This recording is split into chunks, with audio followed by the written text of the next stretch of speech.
Let's decide where we want to start from. Shabbatai, do you have an opinion where you want to start from? Yeah, maybe we can't everything. We've done most of this, at least. Rabin? Yeah, 4 examples. Now he's going to each example and he's explaining why he's okay, someone except the last one. Right? We'll get to that. It comes up afterwards. Okay, so we get 6 lines from bottom.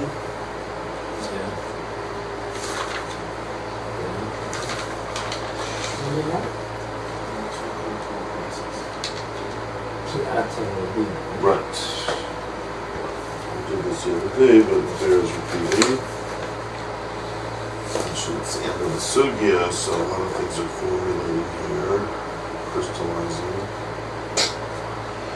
Okay, who would like to read?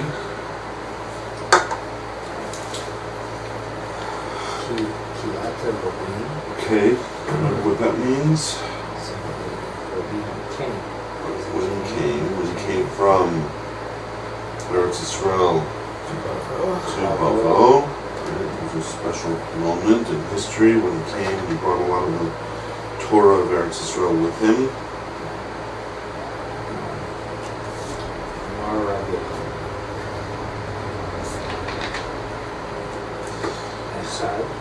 Yeah.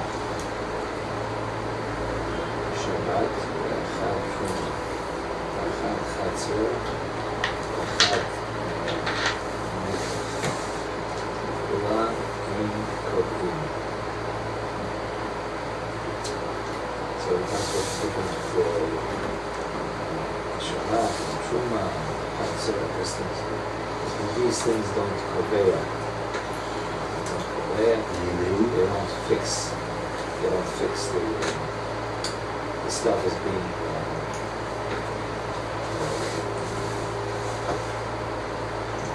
Permanent.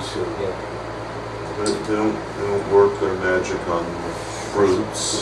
If it's not yet permanent, so it doesn't make it permanent. What would happen if it was permanent? No, talking about Beitsa. It might apply to Truma as well. Later on we see that part of the discussion drifts into Truma, but most of the Gemora has been talking about Beitsa. I'm not sure if they have different halachas, just as more common perhaps. Maybe we're not as much on Truma, but Meiser, which is a much greater quantity of the produce, which goes to the Levi, that seems to be a much more discussed topic here. So what's Rabbi Yochanan saying? In essence, in your own words, if you had to explain it to a novice.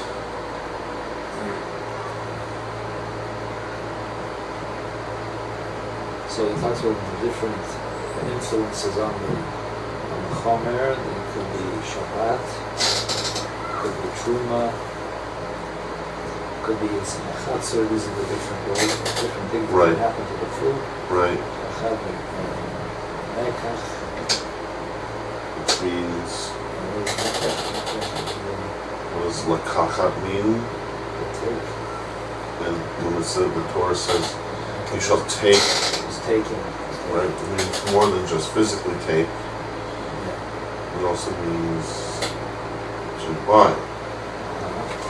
For example, when the Torah says you marry a woman, it's called ki yikach ish isha. When a man takes a woman, it doesn't mean he just grabs her by the arm and says, let's go.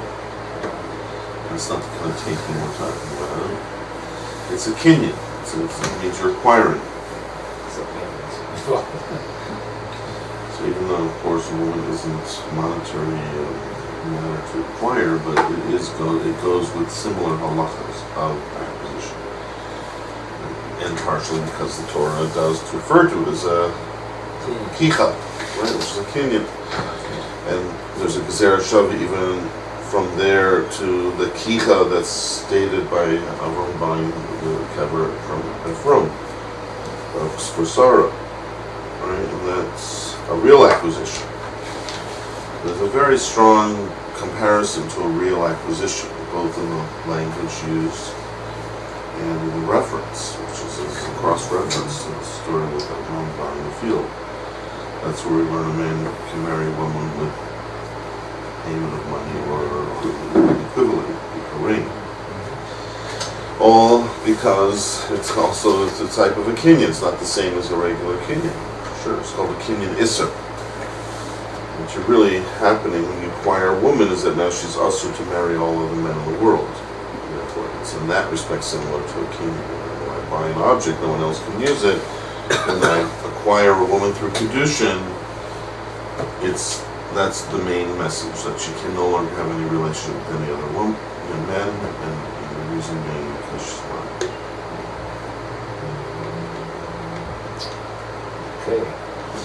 Okay, so that's mekach. Mekach is the idea of taking a purchase, right? So all these things are things that people normally do to show that they're important, right? You buy something that's important to you.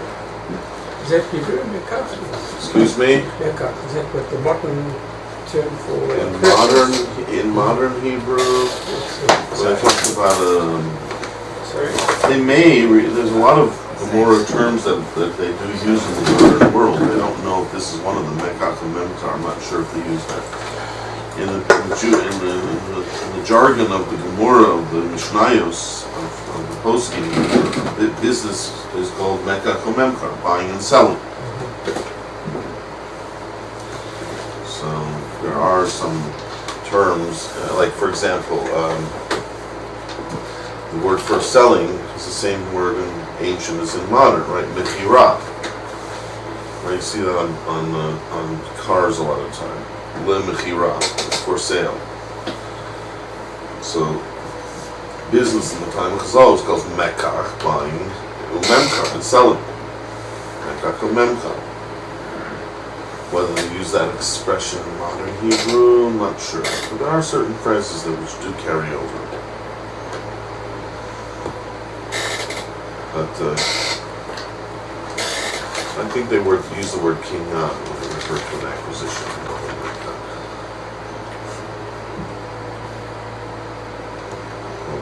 In halacha, a kinyan can be anything. Right? Even when you buy a gift, when you give someone a gift, he has to acquire it. Or else, you can renege on a gift. So basically, acquiring something through a kinyan has nothing to do with buying or selling, really, per se. It could be a gift, it could be anything.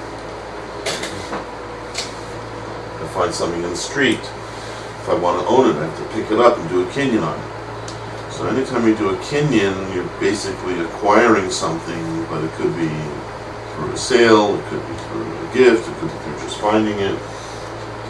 It's not specifically. In any event, okay, so these are four things that Rabbi Yochanan sort of respects as being potential, we'll call them elevators. They could take a food or, let's say fruit or vegetable that didn't have enough importance to really merit being chayav and meiser yet, still in the beginning stages, still not permanent, and give it more permanence or give it more importance. That's the havamina. That there are opinions actually within some, we may run into them who hold that these things do make a thing chashuv enough for meiser. So he's speaking to people who hold the opposite view and telling them or anyone who will listen, I know there are people who hold that these things do make something chayav and meiser, but I hold they don't. Unless it's a finished product. If it's a finished product, then is what to talk about. If it's an unfinished product,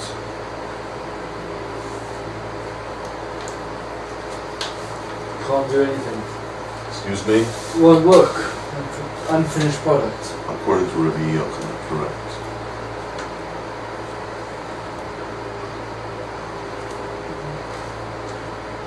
It's kulan ein kovim. Another devarosh or nimra. So they don't kavua, they don't make it set or whatever unless the things are finished.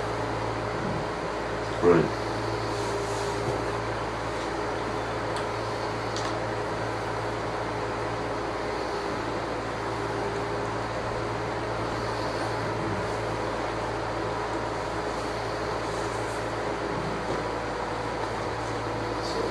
שנגמר מלאכתה, שבת להפוקי. Hero. Yeah.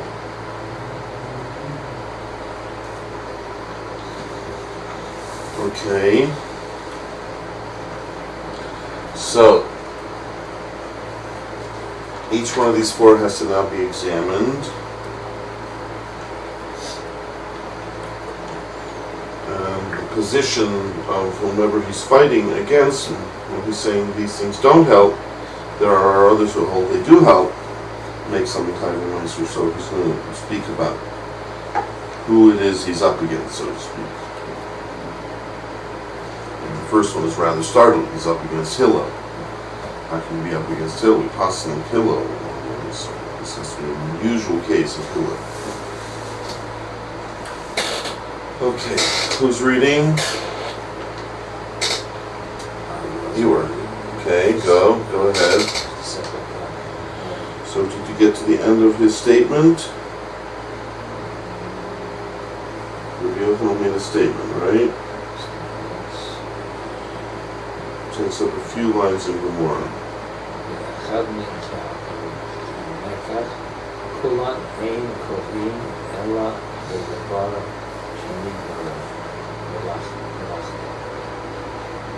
Things are not Korea unless they're finished and being produced.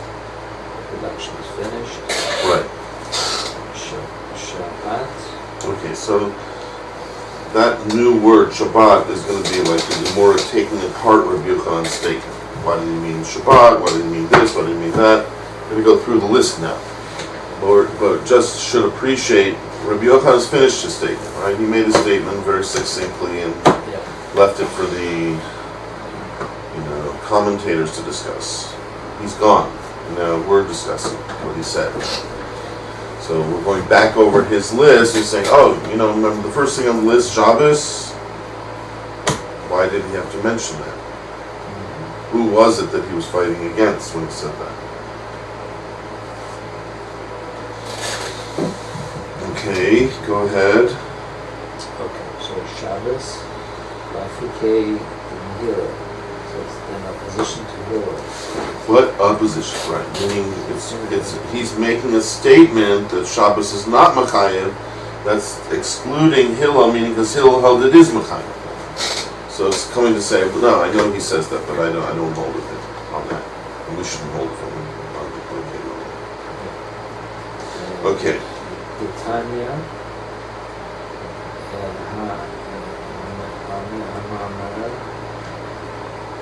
Eirot Minkom Makom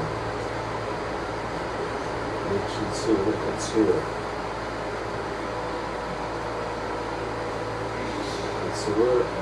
HaKodesh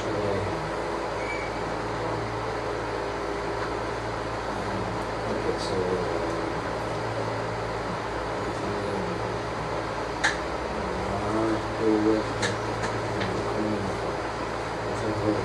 Eros that you take from place to place. Yeah, basically. Take it from place to place. Katsur. So there is a word katsar, which means short. Yeah. But also there's a word called katsira, which is the harvest. So probably here it means to harvest. So basically at harvest time he took it from one place to another, but that makes it sound like he never ended up bringing it into the granary or whatever. Yeah.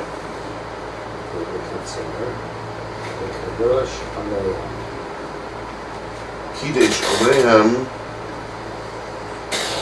Okay, now this is a bit confusing because we're switching subjects a bit now.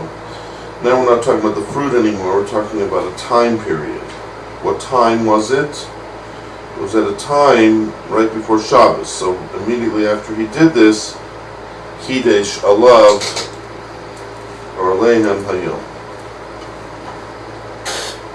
Right? We're trying to show what happens to this fruit as soon as Shabbos comes in. So first we talk about the fruit. Basically, that they're an unfinished product. And then we tell you that it's now, no, not that they made Kiddush. The truth is, Shabbos is Kodesh, right? Shabbos Kodesh, right? It's Kodesh whether or not you do anything to it, right? Even if you don't declare it to be Shabbos, or even if you never make Kiddush, right? It's still Kodesh. At what point did Shabbos become Kodesh?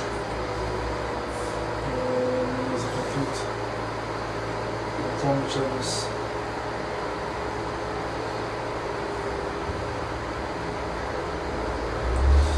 It became jam, right? Product. No, not on the jam. It was not a finished product. Don't know when Shabbos came in. It was not a finished product. Whatever we're talking about here, this is payros. Doesn't say what kind of payros. But the Rabbeinu Hananel says we have to be talking about it's not a finished product, because that's the subject of this whole sugya, and he says anyways, what would be the chiddush if it was a finished product? Okay, so it's an unfinished product, and what happened to it? Where did it end up? Did it? No. Where do you see that? Where do you see it? It says liktsos. Yeah, remember back when we talked about jam, that's called liktsos. Different word. Liktsos. It's all together, right? Together. Yeah, leeks are to harvest. Yeah, to harvest. So he harvested this fruit and then he took it from place to place. That's my understanding. It's a bit strange wording. Wording's a little bit out of order the way I'm explaining it, but basically it's saying he harvested the fruit and then instead of taking them into the granary or the barn or wherever he stores the food, which would make it automatically chayiv and meiser, he went ahead and moved it to another place, just a temporary place somewhere out in the middle of nowhere. And then he got hungry, wants to eat, or he's out there for Shabbos and he needs food. What's he supposed to do? Can he eat it? So it depends. What does it depend on? First of all, who are you talking according to? Right? Talk according to Rabbi Yochanan, Hillel, or Rabbi Eliezer we had before. Right? There's a lot of opinions here. According to Rabbi Yochanan, why? Because what does he say? It says Kiddush Aleinu Lo. That's just the Beitsa. It's not Rabbi Yochanan. Echad das, echad that. Lo shima malachta. So he says you wouldn't be allowed to eat it. This is a finished product. Okay, so if you're allowed to eat it, what does that show us? It's a finished product. No, not necessarily. If something's a finished product, okay, in our sugya, is that like good or bad? In a way. But it's good. Why is it good? Because now you can eat it. Yeah. But what about as far as meiser is concerned? It's very nice of them. So is that good that you have to meiser food? Shabbos no. So if you tell me it's chayiv and meiser, and I can't do any meisering now because it's Shabbos, and it's a bad thing for me. It's like telling me, sorry, you have no food for Shabbos. Go down the street and ask the goy for some bread or something. So What? let's say you would be allowed to eat it. Only chayiv and meiser is a complete product. Shabbos. Okay, so according to Rabbi Yochanan, You would be allowed to eat it. you'd be allowed to eat it because It's not double shemachta. it didn't finish, and according to him, if it didn't finish, what's the truth about it then? Not chayiv and meiser. Not chayiv and meiser. Not chayiv and meiser. You can eat at least a snack, right? Which might be a question on Shabbos, by the way. Is there such a thing as a snack on Shabbos? What? I would think so, but yet we keep saying you can't eat it because it's chayiv and meiser. It sounds like if it wasn't chayiv and meiser, you'd be able to eat it on Shabbos. It sounds like you'd be allowed to eat a snack of it on Shabbos. So it sounds like even on Shabbos, where things are chashuv, we would still look at a food that hadn't been chayiv and meiser and let you eat a snack from it. That's what it sounds like. It's only can't eat from it because it's chayiv and meiser. Which makes it sound like if it wasn't chayiv and meiser, if you hold the other way around, like Rabbi Yochanan, it's not chayiv and meiser, sounds like you could eat from it. What about the grapes? When Shabbos came in, is it take them outside or wait until Motzei Shabbos? They were unfinished product. Yeah. Okay, and that was Rabbi Eliezer. The whole Shabbos is koveya, Right. and we're not going to Rabbi Yochanan says it's not koveya. So he's arguing, he will be arguing against Rabbi Eliezer. They are arguing. Yeah, they are arguing. Turns out there's other people, not just Rabbi Eliezer. Hillel holds like that, right? Just like, so the Gemora brings him rather than Rabbi Eliezer. Okay, so there's two levels here. What would Hillel say? He said that it's also First of all, what's the case? You have fruit that is what? gathered. Mm? Fruit is gathered from one place to another place. But do you think it's a finished product or not? Beitsa, not. I think not. The Beitsa Canal says we're talking about unfinished. And that makes sense because the whole sugi is talking about unfinished. So it's not finished. Maybe that's why he brought it from Makom Makom even, to try to finish it up, do something else to it. Keep drying it out, right? Because that's what they used to do with many fruits. They would lay it out during the summer and let it dry out. Before it fully dried out, it's not really edible. Anyhow, okay, so according to, let's say, Hillel, you have these fruits that what? Have not been finished, or not a finished product, and you brought them from one place to another, but you never brought them inside of a proper storage facility.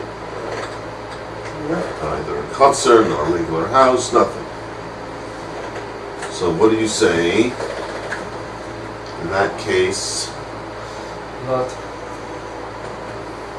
allowed to eat them. It's also plenty to eat them. Not allowed, because they're chayiv and meiser. Okay, now, is that his opinion, or everybody holds that way? No, it's his opinion.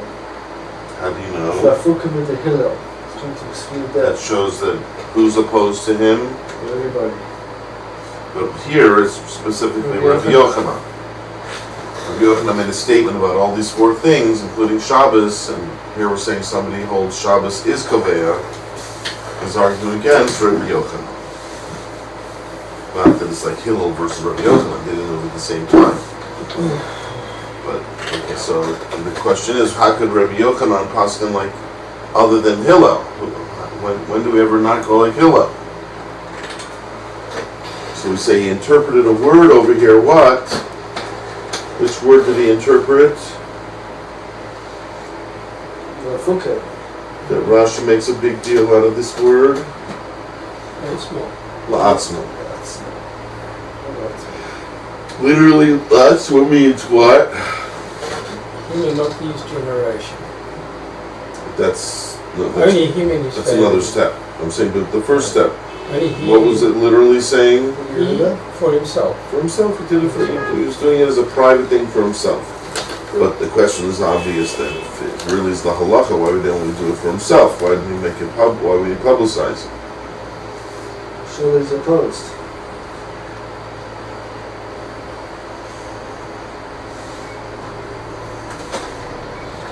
Okay. So that word la'atzmo, Rashi says, implies not only he's doing it for himself, but he's the only one who holds that word. And the whole rest of the generation is against him. So that's how Rabbi Yochanan knew that what?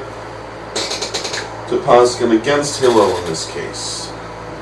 Because even Hillel was only la'atzma. Even Hillel only paskin for himself. And he knew the real halachas like the chachamim in this case. Everyone was against him.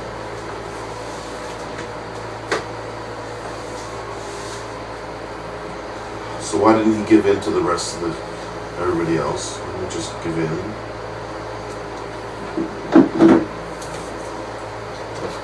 Tough guy, right? Do Do you always have to do you have to conform, right, to the Sanhedrin, let's say? Theoretically, you should have to conform. There's sometimes you're allowed to continue to hold your opinion against the Sanhedrin. I guess it depends whether they made a formal vote or not. Here it doesn't say formally that they voted against. Okay. So now we know why Rabbi Yochanan had to tell us that on Shabbos, what? Now we know why Rabbi Yochanan said what on Shabbos. It's we're allowed to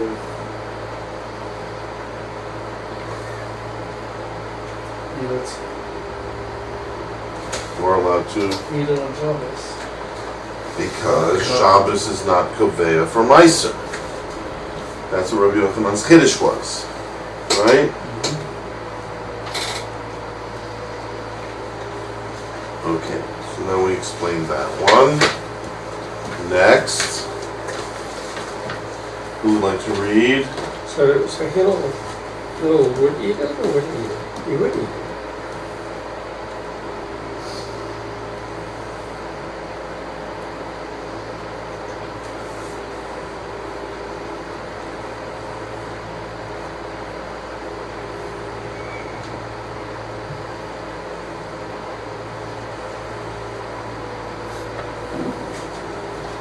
Who would like to read? Read. Which one? Rashi, Gemora? Gemora.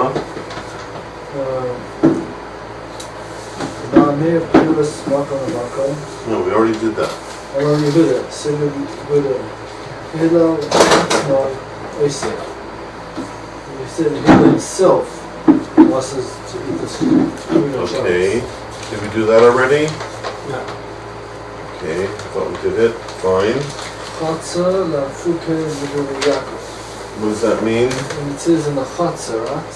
Who said? Hillel. No. Who made a list? Who said a list of things? Rabbi Yochanan. And what was his list? Well, it's Chatzah was one of the lists. Yeah. And what are we trying to figure out? But he's not trying to nice. What? But we're not trying to nice with a double shot in the Okay. That's what he said. So why do we have to go through all these things? Why do the we keep, opinions are opposed to him. what's the Gemora up to here? What does it keep trying to prove? So that the other people hold differently. Why do we want to show that? That's called he was coming la'fuke. He had an intention when he made this list. What was Rabbi Yochanan's intention when he made this list? Opinions who hold differently. He what? To exclude the other opinions. Right. In other words, to show you two things. I know all those guys. Don't think I don't know about them. It's important sometimes for a posek to let you know he knows the other opinion. Sometimes people think that a posek just doesn't know the other opinion, so he just, of course he's postulating like this because he just doesn't know about the other opinion. That's obviously belittling to the posek. Well, the posek knew about it. So that's what I think one of the things Gemora is trying to show here. When he said these things, it was specifically to show you, I know about those other opinions, but I'm telling you we don't posken like them. Right? That's a very strong combination. I know about Hillel. I want you to know we don't posken like him. And then the question is obviously, why not? Posken like Hillel. Why shouldn't we posken like Hillel? So there's a reason, right? But we said there's a reason. Is Hillel the Gemara of the Tanakh? He's a Tana. Beitsa One of the greatest Tana. They were also Tanoim. Just, they weren't specific people. There was just a yeshiva that Hillel had set up with his Talmidim, and that continued on after he died. So they were known as Beis Hillel. One of my Rebbeim used to always ask me, when he wanted to ask me how my family was, he says, "Nu, how's Beis Hillel?"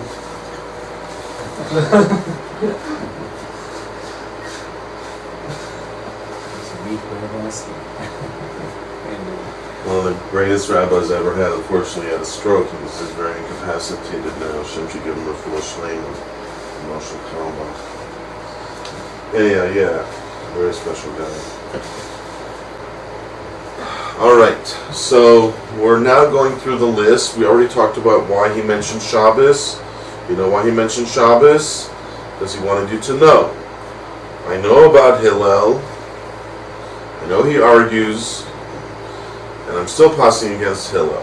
Why do I have the chutzpah to argue against Hillel? Because Hillel's entire generation argued against him. So I have the right to stand on their shoulders. I'm not making this up myself. Rabbi Yochanan says, right? Okay. So now Chatzar is what? Why is Chatzar being mentioned here?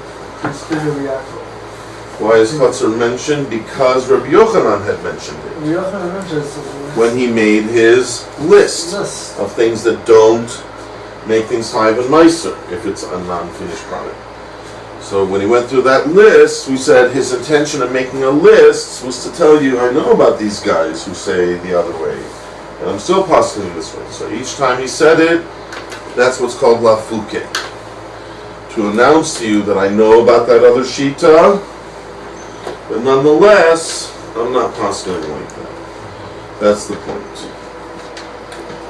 Davening mincha? You have your siddur. I figured davening mincha. There's no minyan now, but doesn't mean you can't daven mincha.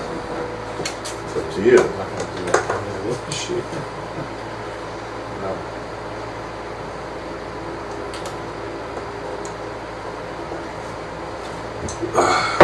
See, I felt I need to stand up to wake myself up. Huh? What they on? That? No, I'm fine. This is blowing on me mostly right now. I'm fine. Just I got I'm out of sleep last night, so I'm really just fighting the elements here. They call it socks. Luckily, Matt left an entire kettle of coffee, so if I finish the whole kettle, I won't have to have a ride home. I'll just fly home. Huh? Coke is cold. Sometimes Coke does it. Sometimes coffee. This is coffee that's cold anyway, so. It's for love or coffee, doesn't matter what. How about iced coffee? Yeah, it's nice. Ice is nice.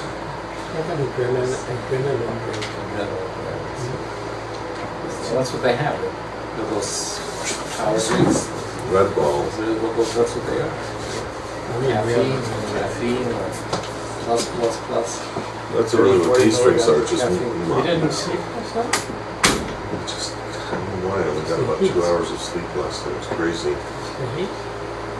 It's a bunch of different factors. I just realized today how zonked I am. And I have to do a lot of running around, so I'm just feeling a little bit like one of these more popular TV shows today about the zombies, Walking Dead, After the Walking My mother Dead. would have said in Yiddish, vielleicht Hirschgesund. Hirschgesund. Hirschgesund? Hirschke was he had a dog that was always sleeping. So Hirschke. Your mother used it? Hirschgesund. Get that expression, but I don't know their expression. In South Africa, the Litvish always have their expressions. That's when we were talking about the Boers. The Boer Makapan. Get these guys going, they're going to go the whole afternoon with their little expressions there. Power to the monkeys. Like they say, there was once a joke convention, and all they had to do was hold up a number like 85, and everyone started laughing.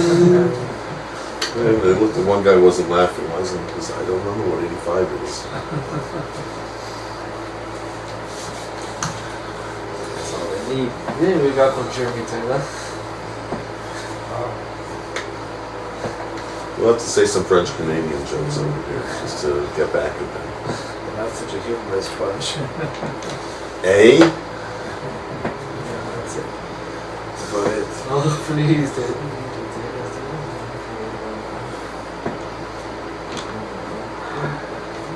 You want some Fritz, eh? Barnes Jubilee, eh? Okay, gentlemen, order in the court. What's happening here? You act as if we're finishing the parak or something. Close. I hope you guys brought some cake for the siyum. Alright. So we have the next on the list is Chatzar. Rabbi Yochanan said about Chatzar what? It's one of the four things he wanted us to know what? That as chashuv as they are, they're not chashuv enough. If the fruit is not a finished product, no tiki, no washi. Ishkain helfen. Right? Still not chayv and meiser. And why did he have to say that? Because Why didn't he just tell me the rule? If a fruit is not finished, not chayv and meiser. Why do you have to mention these specific things? Because there are people around who do say that these things are chashuv enough to overcome the problem of not being a finished product. And he wants you to know, I know about them, and I'm definitely going against them. So, why did he mention chatzar, sruli? Because that's one of the things that he does halal. And he wants you to know that he knows that somebody is against him on that. That doesn't matter, he's against them. So let's talk about who they are and what they're all about. So we say that was la'afuke, Rabbi Yaakov. to tell you that I knew about Rabbi Yaakov, but I'm against Rabbi Yaakov. How does Rabbi Yaakov fall into this picture? Starts like a story. Desnan. Once upon a time we learned in the Mishnah. Amavir ta'inim b'chatzor. A man did what? Tossed ta'inim into his courtyard. So let's just call it, he brought them in. He brought them into his courtyard. So normally you bring Tainim into a courtyard, what happens? Liktos. What happens normally when you bring Tainim into your Chatzar? It should be automatically Chayiv and Meiser. The bell goes off, right? Ding, ding, ding, ding, ding, Chayiv and Meiser. they're complete, right? They are, right? Ta'ina's Chatzar is a finished product, right? We should make him jam. But this guy was smart. He was a smart aleck. He brought them in what? Ceruli, what did he bring them in for? Lixos. No, Lixos Bana was going to be a problem. That means he wants to make his children into jam. That's where you say, like, no, tennis today. Not, you have to know where to put your commas. If you're one of these guys who's Lixos Bana, you're in trouble. He's not going to live too long. He brought it in what? Liktos to make it into jam. Okay, now I just want to point out, you confused this word with another word on the Amud Aleph. Do you remember? Tzor. You see now there's a difference between Liktzor and Liktzos? Yes, and that's a huge difference, right? Yeah. Just like when you say Shema, you have to make sure a Dalet at the end and not a Resh at the end. A Shem Echad and not a Shem Acher. The Gemora says, and there's really not very much difference between a Resh and a Dalet. You know how much difference there is between a Resh and a Dalet? Tiny little chipchik at the end that makes it square. That's a Dalet. Because that chipchik is just not there, it's a little roundish, it's a Resh. But that's a huge difference. If you say Hashem Echad, you have a ticket into Olam Haba. If you say Hashem Acher, they open the trap door and let you go downstairs to the furnace. I don't mean furnished. All my friends have Huh? all my girlfriends. Yeah, exactly. Okay, so make sure Liksos is Liksos and Liksor is Liksor. And never the twain shall meet. Now this example that I bring, is this the Mishnah that we read earlier? Yeah, this is the Mishnah from Meiser that we had kicked off the whole sugi with two Mishnayos. So how do we know that that was Rabbi Yaakov? No, it doesn't say in that Mishnah anything about Rabbi Yaakov. This is a clear case of Torah Shabbal Peh, where we have a Mishnah, but it has a Beitsa that is related to it. And then that Beitsa that's related, it comes out a bigger detail than the Mishnah itself, right? More detailed than the Mishnah. Right? You have to remember, when Rabbi Yehuda Nasi created the Mishnayos, it's like he took out of a pool of, let's say, let's call it 100,000 brises. He picked out the choicest ones, and he polished them up, and he reworded a bit, and so on and so forth, and that he ordered them into a Mishnayos. That's why we call them Shisha Sidrei Mishnah. He made an order that didn't exist before. Zroim, and then Moed, and the order of the Masechtas also. All of that is Rabbi Yehuda Nassi's handiwork, right? But you have to remember, as he did that, he left a huge number of them out. Some of them were intimately connected with the one that he put in.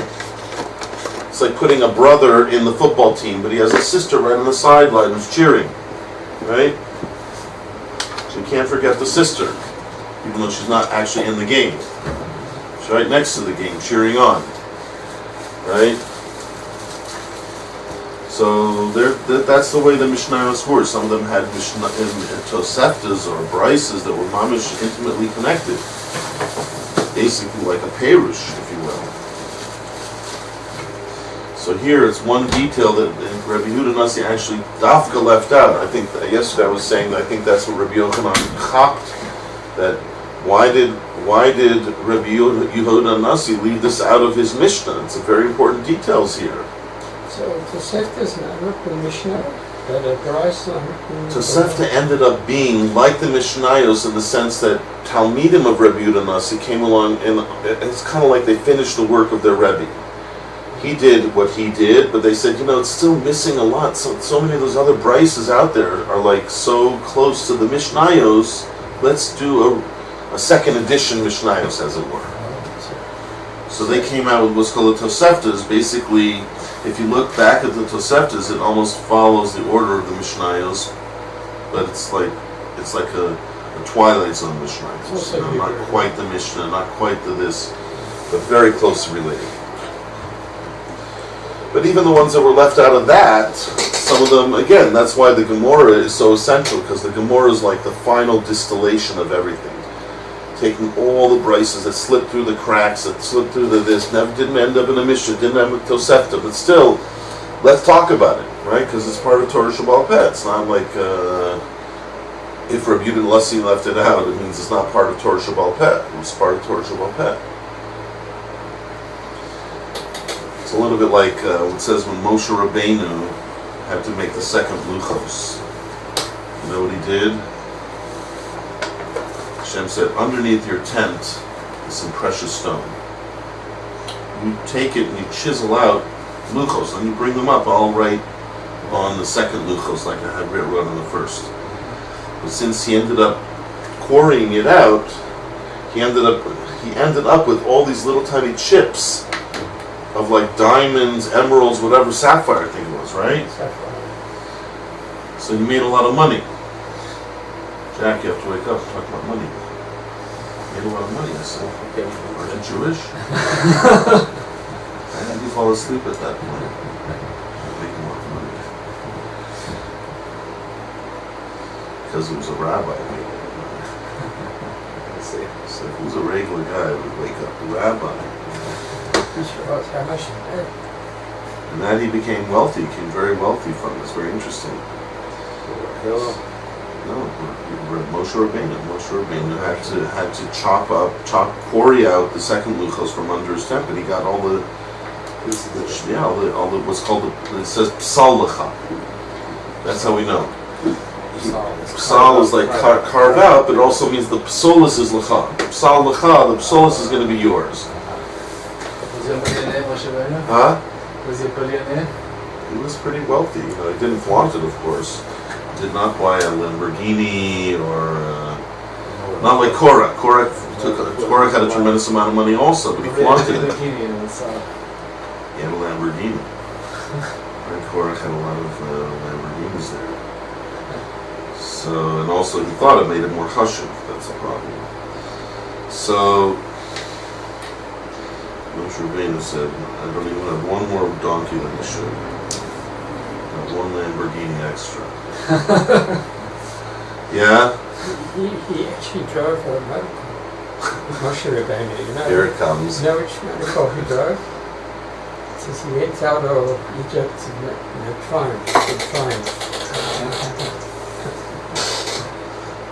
It's a triumph. Pretty close. It's a good sports car. Problem is you have to pronounce it properly. Triumph. Yeah, I haven't finished medical school. I had to try it. Yeah. So, rust bucket. I have a friend who had a Rolls Royce from His father had a Rolls Royce.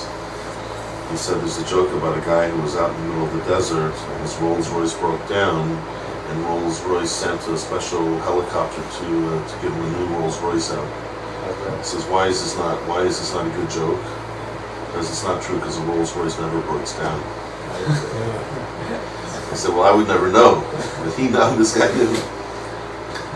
His father even bought a Rolls Royce for a guy in England who used to help him out when he first had no money at all. When he had a lot of money, he bought this guy a Rolls Royce. Goy. Imagine. They're not that expensive. No. The second-hand market. Oh, so People are up for 30, 40. I'll take your word for it, Jack. In the meantime, all right, back to the Gemora.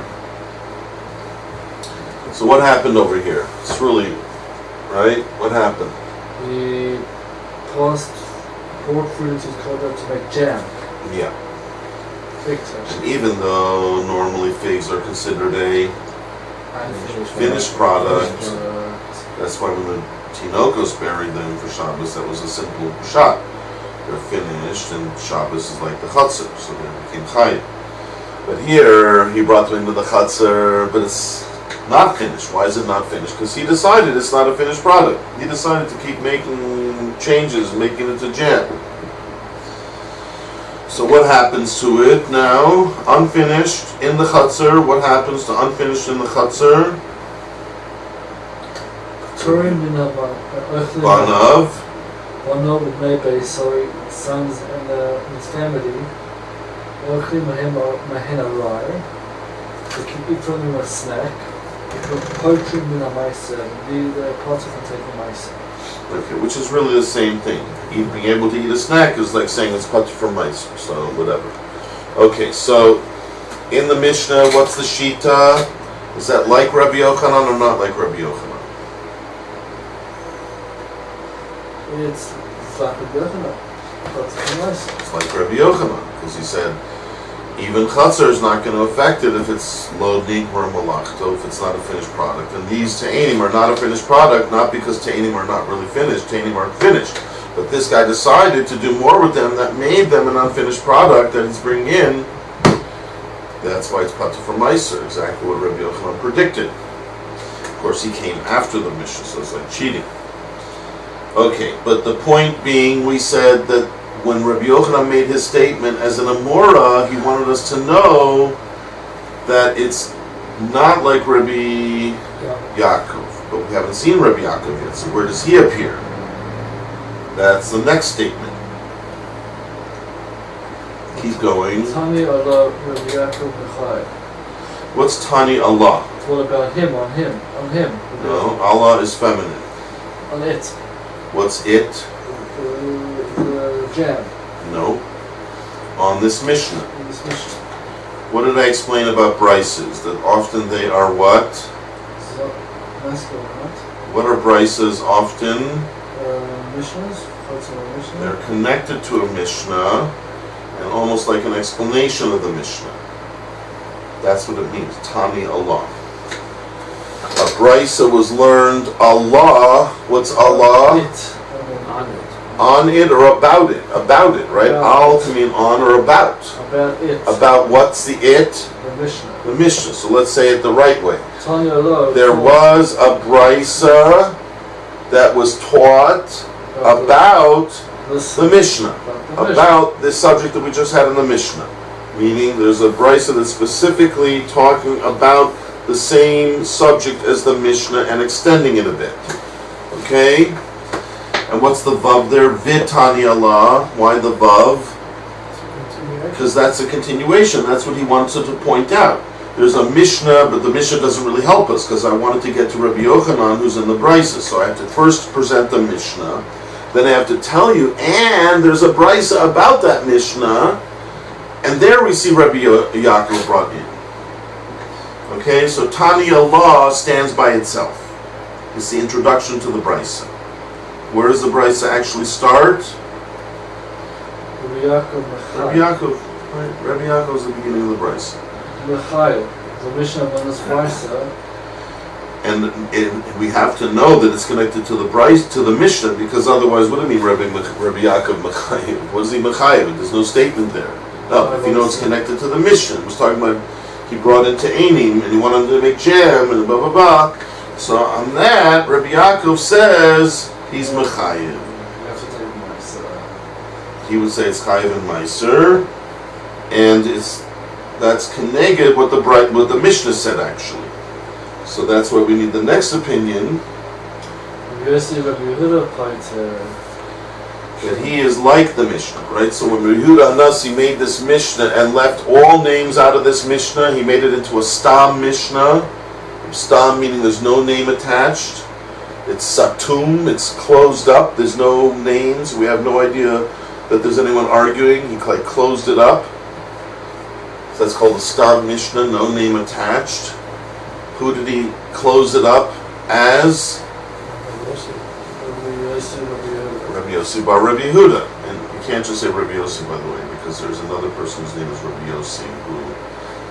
There's a Rabbi Yossi, and there's Rabbi Yossi Aglili, and then there's here Rabbi Yossi bar Rabbi Yehuda. So you have to always specify, because they're different people. So it can't be Yaakov at all, can it? Rabbi Yaakov. Rabbi Yaakov. What about him? It can't be. What do you mean it? What's the it? The Mishnah. The Mishnah is not Rabbi Yaakov. That's right.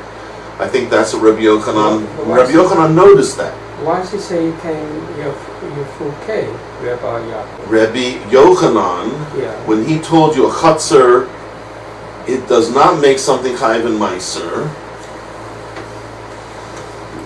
Why did he have to say that? Because he wanted you to know that he's aware of Rabbi Yaakov and is posing against Rabbi Yaakov. He's coming lafuke Rabbi Yaakov. Rabbi Yochanan, when he mentioned chutzner that doesn't work, why did he have to say that? What is Rabbi Yochanan really saying? Let's just get it straight. What is he really saying? An unfinished product will never be chayiv and meiser. Fartik. That's the main thing he wants to say, right? So does he have to say more than that? Isn't that a pretty complete statement? Never can it be chayiv and meiser. Unfinished product, never chayiv and meiser. So, he doesn't really need the list then, does he? It's like saying, I will never marry you. Not if you give me 100, it's like Bilam, right? Not if you give me all house full of money. What do we learn from that? That he really wanted the house full of money, right? And not if you do this, and if you send me more, I can't go with you. They learned, you can't go with us, but you can go with ones that are more chavadik than us, so we'll have to send back more chavadik, right? So every time he said something, they noticed something behind the words that he's saying. Same thing with Rabbi Yochanan. What did he really have to say? Nothing. He could have just said the rule. Unfinished product, no tiki, no washi. No unfinished product is chayiv meiser. Sorry. You want it to be chayiv meiser? Finish your product. Unfinished product? Putter. Isn't that pretty simple? What do we have the rule? Keep it simple. Stupid. Right? So why is Rabbi Yochanan making it complicated? Shabbos won't help, and Chutzner won't help, and Truma is like beating a dead horse. Just say the rule and get on with life. Unfinished product? Not chayiv meiser. Simple. Stupid. Right? Keep it simple, stupid. Why didn't he follow the rule? Why did it say, even if it's Shabbos, even if it's Chutzner, even if it's Truma, even if it's Mekach, they never make it chayiv and meiser unless it's a finished product. Why is he going like this to scratch his ear? Isn't it easier to scratch your ear like this? Other opinions. That's the point. We know that he was made the list. This whole list is to send an extra message, like Bilam. I want to send an extra message. Right? What's his extra message? Lahav deal. I'm telling you, Chutzner doesn't work. Not like Rabbi Yaakov. I'm telling you, Shabbos doesn't work. Not like Hillel. Right? He's trying to send these extra little messages, these hidden messages. Shrewd. He's shrewd. But there's a reason behind it, because often we say about a posek, you know why he's saying what he's saying? Because he didn't know about Hillel, Nebuch. No one told him about Hillel, so he made a mistake and he said this Shabbos doesn't help. Doesn't he know Hillel? Yes, I know about Hillel. So he mentioned Shabbos, Lafuke. He mentioned Chatzah, Lafuke Rabbi Yaakov. Yeah? My question is why Yaakov? Because Yaakov is not even attached to this mission. Okay, but he exists. Everybody knows about him. Right, Rabbi Yehuda Nasi decided to leave him out of the Mishnah, but that doesn't mean he doesn't exist. He's attributing to Rabbi Yosef by Yehuda, right? What? This mission is by Rabbi Yosef. So that was Rabbi Yochanan's deal, but he's still aware that there's other opinions. He knows about the Beitsa. Why did he choose this name out of the hat? Why? Because there's no connection here between this. What do you mean? This Beitsa is connected to the Mishnah. Yeah. So he knows the Mishnah, he also knows the Beitsa is connected to the Mishnah. Everybody knows. Rabbi Yaakov was the one who argued. He wasn't put in the Mishnah because Rabbi Yehuda Nasi didn't want to put him in the Mishnah. But he's there. His opinion is there. And how do we know that? They knew the Bryces. Not everybody knew every Bryce, but And how do we know that? how would we know? Because Gemora is telling us. I know why he said this because he wanted to tell us not to pass like Rabbi Yaakov. Meaning we know that Rabbi Yochanan knew about Rabbi Yaakov. He knew about the Beitsa. Rabbi Yochanan was an extremely great Talmid Chacham. Remember, he wrote all of Talmud Yerushalyim. He was the greatest gadol in Eretz Yisrael. At the same time that the things in Bubble were getting going. So somewhere Rabbi Yaakov said, unfinished products, you can eat it. Bottom line. Chayev. Rabbi Yaakov is Chayev. But Rabbi Yaakov says Chayev. So Rabbi Yossi Bar Yehuda says Pater.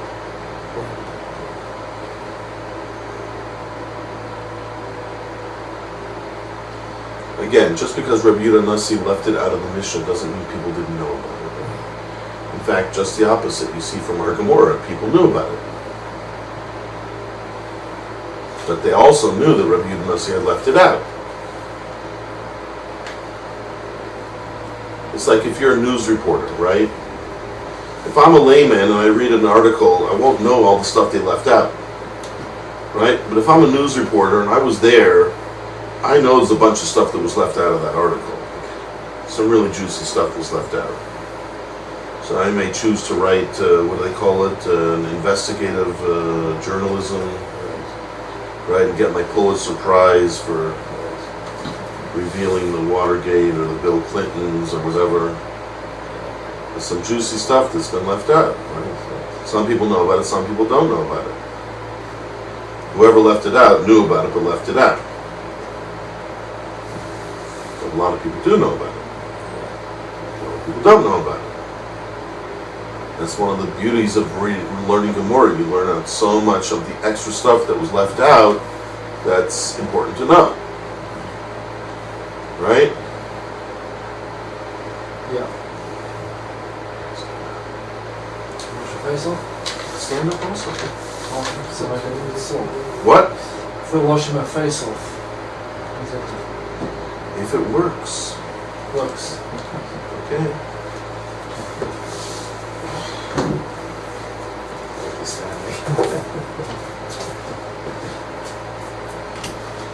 Stand up for the Standing room only.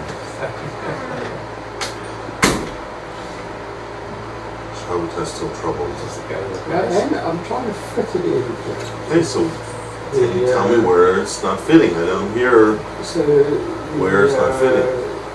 So in the Mishnah it says that puts the fruit out and they can eat it, his sons and his grandsons can eat it. So the Mishnah Paskins like right? And the potomize it, right? Okay. And that's an incomplete fruit. well, Rabbi Yehuda Nasi felt that's right. That's right because it says he wanted to make jam out of it. You want to make jam out of it. So Rabbi Yaakov holds that way. That's a matter. The Kutzer is so strong, it overcomes that. We saw an opinion like that before. Rabbi Yeshua. Remember, we had Rabbi Yeshua like that. We have Rabbi Eliezer versus Rabbi Yeshua in a Beitsa about that same topic. So how does your Rabbi Yaakov hold exactly? Well, we've had opinions before that Chatzar, just like you had Shabbos overcoming the problem of, right? We had Rav Nachman held that way, and Rava even seemed to agree once he heard from Rav Nachman. Mar Zutra, Breda Rav Nachman held that way. Rabbi Eliezer held that way. Shabbos can overcome the fact that it's not. Now we have Hillel, right? A lot of rabbis held Shabbos is so chashuv that it's like it overcomes the unfinished. It's an unfinished product, but it's still very, very chashuv because you want to eat it on Shabbos, right? That gives it an extra chashivus that sort of breaks the threshold. So here also, bring it into your chutzner. What happens? You bring something to your chutzner, and that's a permanent part of your. It's not just it's not in the veld anymore. It's in your house, right? And being in your chutzner is like being in your house. It's there for permanent eating. So that bringing it into the chutzner is such a chashuv thing, such a threshold. It's like a threshold. You've now brought it into your chutzner. It's like the guy who brings home his girlfriend, right? It's a big step bringing home your girlfriend. Making a big statement. Right? Most people wait. We're not ready to bring her. Right? Sometimes he's not ready to bring her home. Sometimes she's not ready for him to bring her home. Sometimes the parents aren't ready for it either. Why do you want to marry her? Get out of this. Right? So it's a threshold. They even call the doorway a threshold, don't they? That's right. Bring her over the threshold. That's right. What is the threshold? When things change, right? That's a point where everything changes after the threshold. There is a big point. That's for running away. That's for making it into jam. So that's the point. You brought it into like a new domain here. You bring it to the chutzner. It's like making it part of the family. Right? It's like bringing home the girlfriend, making her part of the family. They can't belittle that. That's a huge step. That's a huge step. Now you want to say it's not chayv and meiser, as if it's like, it's not. It's just a temporary thing. Not temporary. You brought into the chutzner guy. Not temporary anymore. It's here to stay. That's it. That's one opinion, right? We have machlokus on that. Is that can that overcome the lacking of it being an unfinished product or not? That is the machlokus. Okay, so we have to appreciate. There are thoughts going this way, there are thoughts going that way. We can hear a little bit of this, we can hear a little bit of that. If it depended on me, you'd be in trouble. But luckily we have Rabbi Yochanan putting his vote in, right? We have different Rebbeim here. And at the end of the day, we have a halacha. But like anything else, there's definitely logic on both sides of the coin.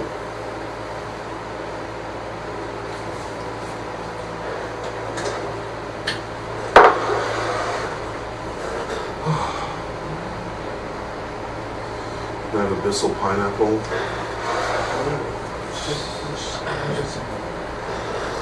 Put it in the fridge and leave it for tomorrow. Then we'll be chayv and meiser. We'll bring it over the threshold. That's for a good cause. It's called hydration. Well, half of it is little bubbles, but they help it slide down. It's like a beach ball. Ride it in.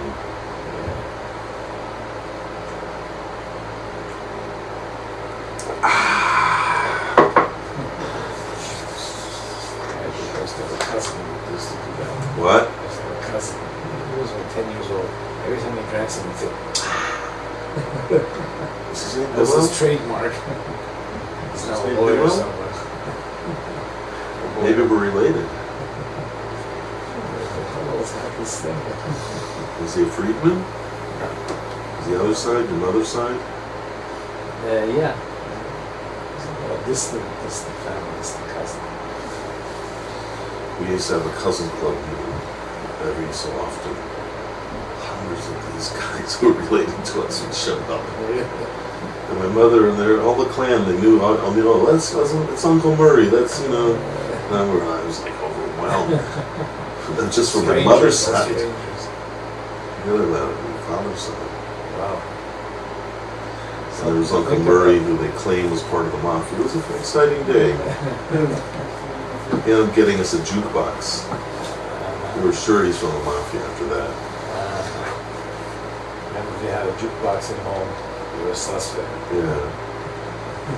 It was really cool though, because they had the back part removed, so you had to put in the quarter, Yeah. but then you got it at the back, and just keep reusing it. They're using the same And you had to quarter. stock up all of the 45s inside the jukebox.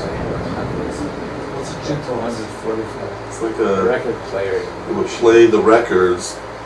Put money into it. Today it's like so obsolete, because who needs that? Just have your phone, smartphone.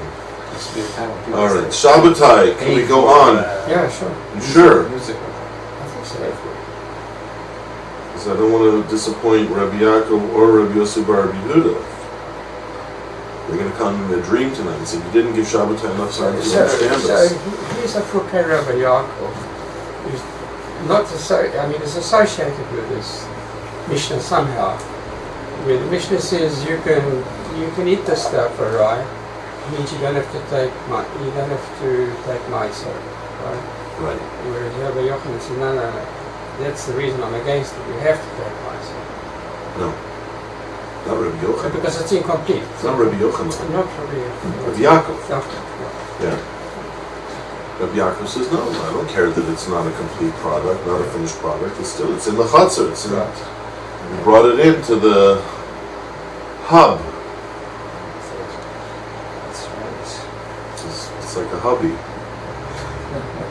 CC, we can't get rid of it. Not just a hobby, it's a hubby. Okay? Sounds like you have to mull it over tonight. Doesn't look like you're going to get it. Complete satisfaction at this moment in time. Alright. So, we've solved mystery number 2. Why did he have to mention Chatzar? Because there is Rabbi Yaakov associated with this. And Rabbi Yaakov was an extremely chashuv Tana. He almost always passing like Rabbi Yaakov. And so it was important for Rabbi Yochanan to mention specifically that Chatzar doesn't help, to let everyone know he knew about Rabbi Yaakov's Shita, and of course he agrees with everyone that Rabbi Yaakov normally is very chashuv, but for whatever reason he decided to go against Rabbi Yaakov in this particular instance. I suggested because he saw Rabbi Yehuda Nasi had left Rabbi Yaakov out of the Mishnah, and therefore it indicates that Rabbi Yehuda Nasi didn't even want you to know about Rabbi Yaakov. So it's like the relative that nobody will tell you about. In the back room, or keep him out in Hoboken or Hackensack, somewhere far away, right? Which most children are like, oh, then we really want to know about it. Okay. It's like when parents talk in Yiddish, right? That's how the kids learn Yiddish. They really want to know what they're saying now. Okay. Next one on the list. The third thing that Rabbi Yochanan mentioned doesn't help is Truma. Right? Another thing that doesn't help to make something chayav meiser if it's an unfinished product. Truma meaning if you had a pile of fruit, you took off Truma from that pile, the rest of the pile is still patur from meiser if it's an unfinished product, even though you took Truma from it already. So see, when you look at it, it's a very finished thing. No. So why did Rabbi Yochanan mention that? This is already easier for us because we knew the Shita already from before. Lafuke, who's reading? This is to tell you that he doesn't want to pass like Rabbi Eliezer. That's another way of saying I don't pass like Rabbi Eliezer, who would say that Truma does make it chayiv and meiser. How do we know about these Shitas of Rabbi Eliezer, etc.? Snan. It's not perish tarma. If you have a pile of payros, and he went ahead and what? Took truma off them. He took truma off of them. For whatever reason, he decided to take truma early. Ein shalom nigna belachta. And we're talking about a case where It was a finished product. it wasn't yet, all those fruit that we're talking about were not yet finished. He was planning on doing something more to them to perfect them. So in that case, even though it's not finished, but he did take truma, so he did something to show that he looks at it as very chashuv and very finished. So who says it's now chayiv and meiser? It really is, right? Omer. I'm sorry, Oser. This is Right? So Rabbi Yochanan says you can't eat a snack from it because now it's chayiv and meiser. Until you take meiser, you can't even take a snack. Right? That's the proof that it's chayiv and meiser. So we have Rabbi Eliezer saying just the very fact that you took truma off this pile gives the whole pile of everything that's left a certain chashivos is like almost like a finished product, even though it's not a finished product. It's chayiv and meiser. But that's only Rabbi Eliezer's opinion, who argues allow you to eat a arai, right? Which means that you can eat from the arai is a way of saying they're not yet chayiv and meiser.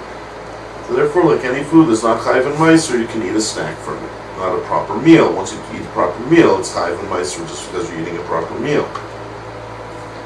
But if you eat a snack, it's still a patur from meiser. Okay, now the fourth thing that Rabbi Yochanan had mentioned, and we know that was also to tell us a message.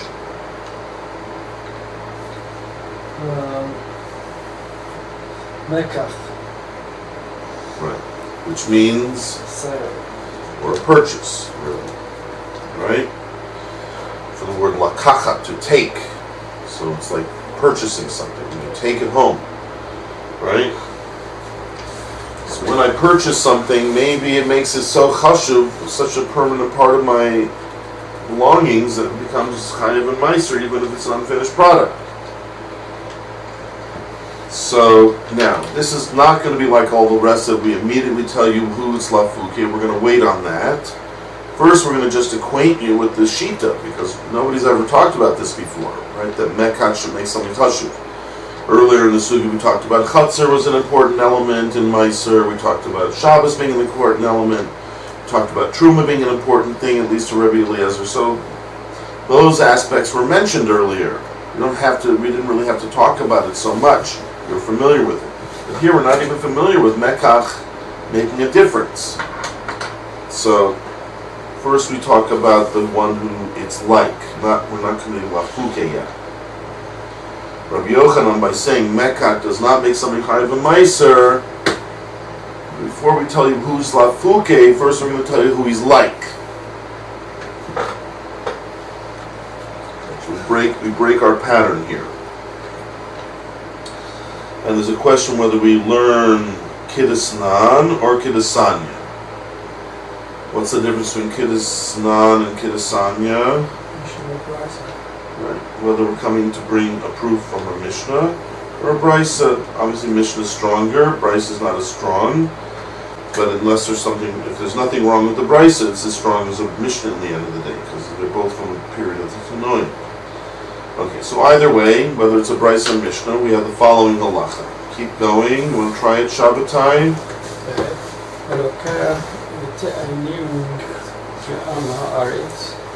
We purchase things from an Amaretz. Okay.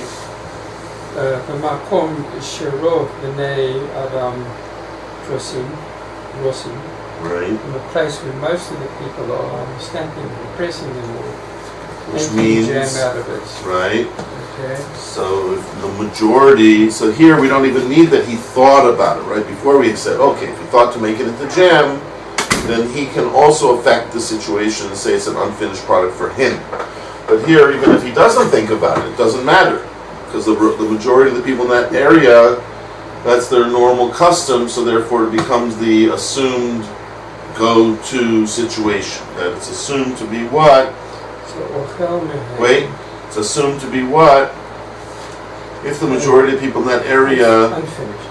so it's assumed to be an unfinished, right? Whether he thought about it or not. So we're again talking about fruit that's not finished, and we're looking to talk about a case where it was purchased. Do we have a case where it was purchased? Yeah.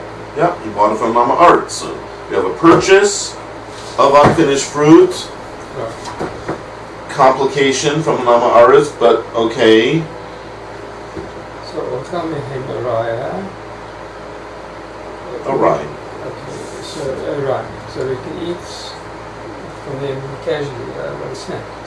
Right. Okay. Now, what does that mean? Is it Chayv and Maisa or not? No, it's part of it. It's not. Now we're assuming that the Amma Arts hasn't Meisered it yet. So Is that a good assumption? no. Yes, it is, because on Rov Amma Arts, they might Meiser, but we're still Machmir not to rely on that. The most of them do, right? Yeah, but even so, the Rabbanan told us not to rely on that. With the Rabbanan, we have to be Machmir to always Meiser things to mind. So in terms of that, I have to assume it's not Meiser yet. So therefore, if it hasn't been Meiser yet, but is it Chayiv and Meiser? No. Right. So, really the truth of the matter is, either way you can eat from it. Because if it's been Meiser, you can eat from it, and if it hasn't been Meiser, according to this, it's not Chayiv and Meiser. So either way you can eat from it, at least a snack. Okay, but Meiserim the Mayan. We can take Meiser from this product as the Mayan.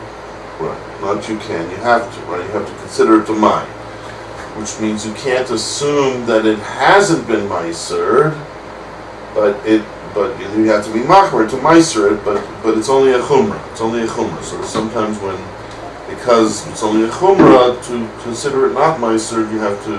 So the Maya is already, the Truma is taken off, but we're not sure where the Meiser has been taken off. No. Oh, well, the Truma has been taken off. I think Rashi deals with that. Let's see Rashi. Just 1 second. Let's see where Rashi talks about it. Because no one would eat anything unless Truma would take it off. Yeah. Just a minute. Yeah. Yeah.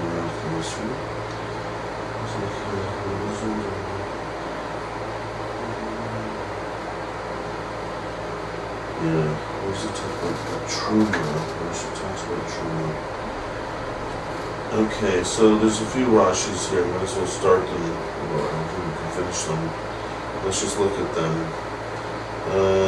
Yeah, there's actually a lot of Rashis, because maybe it's a new topic. Rashi goes out of his way to explain it quite at length here. So the second wide line of Rashi, let's just look at it. Started. I can't really read it even. Halakeh Taining Me'ama Arts. See the very, almost the top line of Rashi, but it's the second to top line at the very end. Which is our case.